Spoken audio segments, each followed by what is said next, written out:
नमस्कार, आप देख रहे हैं एनएमएफ न्यूज़ और मैं हूं आपके साथ शाफनी पटनायक। भारत की तरफ से 60 डेलीगेशंस दुनिया भर में गए पाकिस्तान को बेनकाब करने के लिए। ऑपरेशन सिंदूर के बाद एक संदेश भारत की तरफ से देश भर में, दुनिया भर में दिया गया कि हमें एकजुट आकर आतंकवाद के खिलाफ लड़ना होगा और काफ़ी हद तक भारत इसमें सक्सेसफुल भी रहा है। ऐसा हम इसीलिए कह रहे हैं क्योंकि पाकिस्तान जिन इस्लामिक देशों के बल पर, जिन इस्लामिक देशों के दम पर उछल रहा था और उसे लग रहा था कि उसका कोई कुछ भी नहीं बिगाड़ सकता, वहीं इस्लामिक देशों में से कई इस्लामिक देश ऐसे हैं जिन्होंने अपना हाथ पीछे खींच लिया है। ये वो देश है जिन्होंने पाकिस्तान ये माना है कि पाकिस्तान का हाथ आतंकवाद में है, पाकिस्तान का जड़ आतंकवाद से जुड़ा हुआ है। ऐसा हम इसीलिए कह रहे हैं क्योंकि जो तमाम 60 डेलीगेशंस दुनिया भर में गए थे, उनमें से एक डेलीगेशन जिसको लीड बैजंता पांडा कर रहे थे और उसमें AIMIM अध्यक्ष ओवैसी भी हैं, वो कई इस्लामिक देश में गए और ये संदेश दिया कि किस तरीके से पाकिस्तान आतंकवाद को पनाह दे रहा है और ये संदेश कहीं ना कहीं कई इस्लामिक देशों तक पहुंचा है और उन्होंने भी माना है पाकिस्तान जो है वो आतंकवादियों का जड़ है। मेरे साथ मेरे सहयोगी केशव मौजूद है। केशव, OIC, इसमें कई इस्लामिक कंट्रीज़ हैं जो अमूमन ज़्यादातर इस्लाम को लेकर चर्चा होती है इसमें और कई तमाम चीज़ों को लेकर चर्चा होती है, लेकिन इसमें कई ऐसे कंट्री शामिल थे जो पाकिस्तान का समय समय पर साथ देते आ रहे हैं। लेकिन अब जब इंडिया की डेलीगेशंस वहाँ पर पहुँची थी, आप अगर हम लोग बहरीन की बात कर ले या फिर इजिप्ट की बात कर ले, ऐसे देश है जिनसे पाकिस्तान को काफ़ी ज़्यादा उम्मीदें थी, अब वही तमाम कंट्रीज अपने हाथ पीछे खींच रहे हैं। देखिए, ये एक तरीके से बदलाव है श्रावणी। जिस बदलाव की हम बात करते हैं ना कि मोदी के आने के बाद क्या बदला है, यही बदला है। मुस्लिम उम्मा जिसमें तकरीबन 55 देश आते हैं, खास करके OIC की बात करें, तमाम जो कह सकते हैं कि जो इस्लामिक देश हैं वो इसके सदस्य हैं।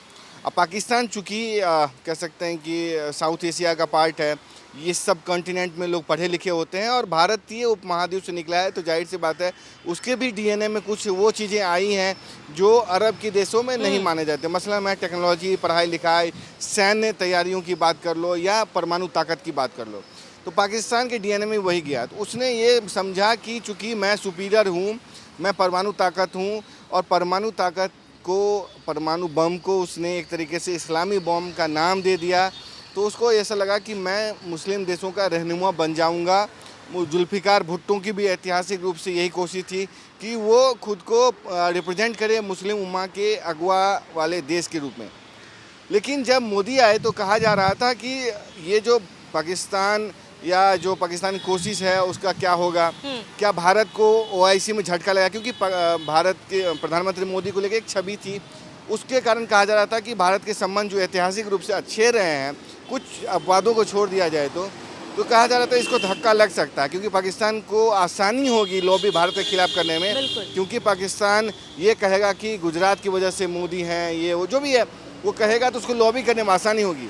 लेकिन प्रधानमंत्री मोदी की जो 2014 से लगातार कैंपेन थी, extensive campaign towards middle east, या उनकी जो पर्सनल कह सकते हैं इंटरेस्ट थी, पर्सनल इंटरेस्ट मैं ये कह रहा हूँ कि उन्होंने पर्सनली रूप से इन्वॉल्व हुआ कि कैसे इन देशों से संबंध को न सिर्फ सुधारे जाएं बल्कि और प्रगाढ़ किए जाएं। उसका नतीजा ये हुआ कि आज पाकिस्तान पूरे मुस्लिम उम्मा में ही अलग थलग पड़ चुका है। पूरी दुनिया में तो वो भिखमंगे के रूप में जाना ही जाता है। उसकी पासपोर्ट की क्या हैसियत है सब जानते हैं कि मतलब चुनिंदा देश ही है जहाँ पे वीज़ा ऑन अराइवल मिलता है। कहा यह जा रहा था कि पाकिस्तान पे भी बैन लग सकता है जो अमेरिका में जाने को, लेकिन खैर हम ये कहना चाह रहे हैं कि प्रधानमंत्री मोदी ने जो चीज़ें की थी इन 10 सालों 11 सालों में, उसके परिणाम दिखने लगे हैं। चाहे कश्मीर का मुद्दा 370 जब ख़त्म किया गया था, तब भी हमें OIC का, मुस्लिम देशों का, तुर्की जैसे आतंकवाद परस्त देशों को छोड़ दिया जाए तो हमें साथ मिला था। लेकिन अब जो ऑपरेशन सिंदूर के बाद जो पाकिस्तान कोशिश कर रहा था कि उसको सपोर्ट मिले, वो जो गिदर भभकी दे रहा था, रो रहा था, विक्टिम कार्ड खेल रहा था, उसको मुंह की खानी पड़ी है। जो भारतीय प्रतिनिधि मंडल गया था जिसकी अगुवाई बैजंता पांडा कर रहे थे, असदुद्दीन ओवैसी जैसे कद्दावर सांसद भी थे, लगातार उन्होंने जो कह सकते हैं वहाँ कैंपेन की, पाकिस्तान को जो बेनकाब किया, उसकी वजह से कह सकते हैं कि आज पाकिस्तान कहीं का नहीं रह गया है और आतंकवाद के खिलाफ जो भारत की लड़ाई है उसमें समर्थन मिला है। देखिए जिस सऊदी अरब पे श्रावणी ये आरोप लगता था कि वहाबी कल्चर को प्रमोट कर रहा है, प्रोपगेट कर रहा है, उसी की वजह से कश्मीर या दूसरी जगह पे कह सकते हैं मिलिटेंसी टेररिज्म आया। लेकिन वही सऊदी अरब अब आतंकवाद पर प्रहार कर रहा है, खुद को खोल रहा है। 2017 का एक वीडियो यूएई के एक फॉरेन मिनिस्टर का वायरल हो रहा था, जिसमें कह रहे थे कि ये आतंकवाद धीरे धीरे पूरे यूरोप, पूरी दुनिया में पैर पसारेगा। अति पॉलिटिकली करेक्ट होने की कोशिश में ये देश मार खाएंगे। वही मुझे लगता है कि जो उन्होंने जो आतंकवाद से सीखा है कि ये आतंकवाद एक सांप है जिसको आप दूध पिलाएंगे खुद को काटेगा, वो तो सुधर गए, लेकिन पाकिस्तान सुधरने का नाम नहीं ले रहा है। तो मुझे लगता है जब भारत के साथ वो खड़े हुए हैं तो पाकिस्तान को सोचने की ज़रूरत है कि ऐसा क्या हो गया इन 10 सालों में, 15 सालों में, जो मुस्लिम उम्मा के देश जो उनके साथ थे आज उनके खिलाफ खड़े हैं। बिल्कुल। और केशव, कहीं ना कहीं जिस तरीके से डेलीगेशंस तमाम उन जगहों पर पहुंची थी, अपना संदेश उन्होंने रखा था, और जिस तरीके से सपोर्ट भारत को मिला, ये कहना गलत नहीं होगा केशव कि प्रधानमंत्री नरेंद्र मोदी की विदेश नीति जो है वो कमेंडेबल है। और इसके साथ ही आप बैजयंत पांडा ने ये माना है, एक मीडिया एजेंसी को उन्होंने इंटरव्यू दिया था केशव, उन्होंने ये माना है कि जिस तरीके से उन्होंने संदेश पहुंचाने की कोशिश की थी और जिस तरीके से 7 इस्लामिक देशों का उन्हें मिला है, कई ऐसे इस्लामिक देश हैं जिन्होंने ये माना है कि उनके पूर्वज दादाओं के ज़माने से भारत की तरफ से उन्हें काफ़ी ज़्यादा मदद मिली है। कई ऐसे खाड़ी देश हैं जिन्होंने माना है कि भारत के साथ उनके संबंध काफ़ी ज़्यादा अच्छे रहे, उन्हें बिगाड़ना नहीं चाहिए। और कई ऐसे देश हैं जिन्होंने माना है कि पाकिस्तान का जड़ आतंकवाद से है और जिस तरीके से जो नीति, जो कार्रवाई भारत पाकिस्तान के खिलाफ कर रहा है वो सही है। देखिए, अगर पाकिस्तान की जो फेल्योर है इसी बात से समझ सकते हैं। श्रावणी की जब मोदी 2.0 आया था, जब मोदी सरकार आई थी, तब लगातार कोशिश की जा रही थी कैसे खाड़ी के देशों को खुद के साथ मिलाया जाए। उसके 2 रीज़न हैं। एक तो हमारे ऐतिहासिक रूप से रिश्ते कह सकते हैं कि अच्छे रहे। जो ओआईसी कश्मीर पर हमें ताने देता था, प्रस्ताव लाता था, अब वो एक तरीके से कह लें कि कुछ ऐसा नहीं करता है जिससे भारत को परेशानी हो, भारत की कह सकते हैं कि फजीयत हो।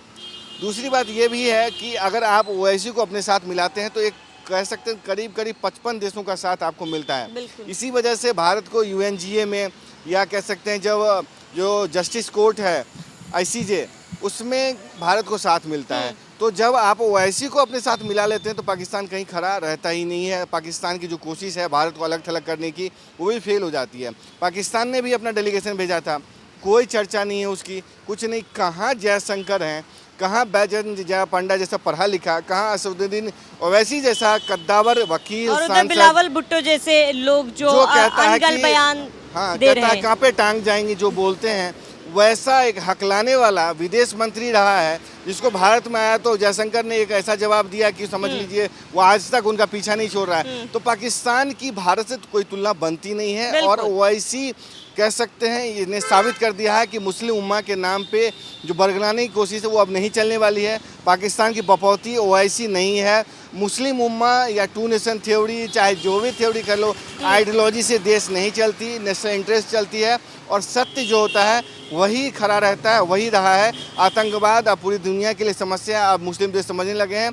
पाकिस्तान जितनी जल्दी समझ ले उतना अच्छा। सही, बिल्कुल। और इसके साथ ही केशव, ये कहना गलत नहीं होगा कि जो डेलीगेशन पाकिस्तान की तरफ से बाकी देशों में गए हैं उनका एक ही मुद्दा है कि भारत को बदनाम करना, भारत की छवि को खराब करना। लेकिन यहाँ पर भारत के जो डेलीगेशंस गए हैं, भारत का एक ही नीति है, भारत के एक ही संदेश है, आतंकवाद को जड़ से ख़त्म करना, आतंकवाद को जो पनाह दे रहा है उसका साथ नहीं देना और एकजुट सामने आकर आतंकवाद के खिलाफ लड़ना।